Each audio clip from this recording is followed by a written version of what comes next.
Welcome to this technology detox practice to support your ability to unwind after work. I'm Mary Beth Highland. Today, I'll be reading an excerpt from my book, Permission to be Human, to illuminate a new possibility for your sense of well-being and wellness from both the start and the end of the day. Take a technology detox. The facts are heavy. 71% of smartphone users usually sleep with their device in immediate reach and unlock their phone 150 times a day. 2 out of every 3 people are addicted to their phones, which means 66% of the world's population is in fear of living without their cell phone. All of this and more is correlated to smartphone use and depression. We must disconnect from technology to reconnect to our humanity. Truly. We are not built to be staring at computer screens for extended periods of time. We are not built to be on Zoom all day long or scrolling on social media for hours on end, comparing ourselves to others. We must draw a hard line in the sand to determine what we need as individuals to be well and not consumed by technology. Consider these 4 tips. 1. Set a boundary where you don't start to look at your phone until after you've been awake and taken care of your own needs for at least an hour. Consider having it turned off completely or on Do Not Disturb or airplane mode. 2. Find a quitting time each day where tech is off at a specific time, no exceptions. This especially includes work emails when they are truly not an emergency. 3. Take retreats or vacations where you commit to divorcing from your tech while you're away.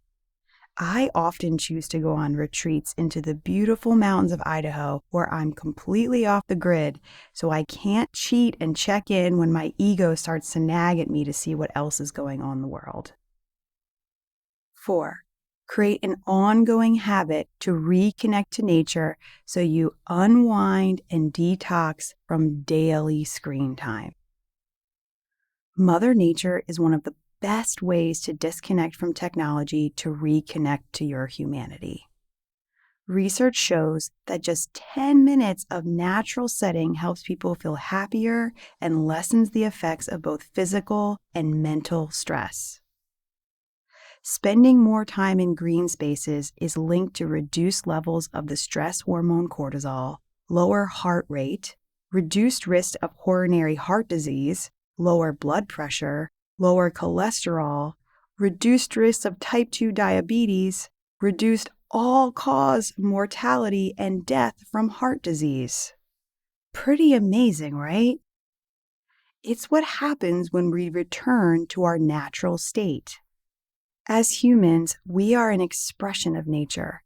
Being one with nature is innate to us, yet many of us have become completely disconnected from that truth, especially when we live in places like bustling cities that don't have a lot of accessible nature nearby. Many people think that they're too busy to prioritize time in nature, or maybe they don't think they like it. If you happen to fall into those categories, know that nothing is wrong with you. Meet yourself where you are and take baby steps to see what might be like and how you might benefit from it.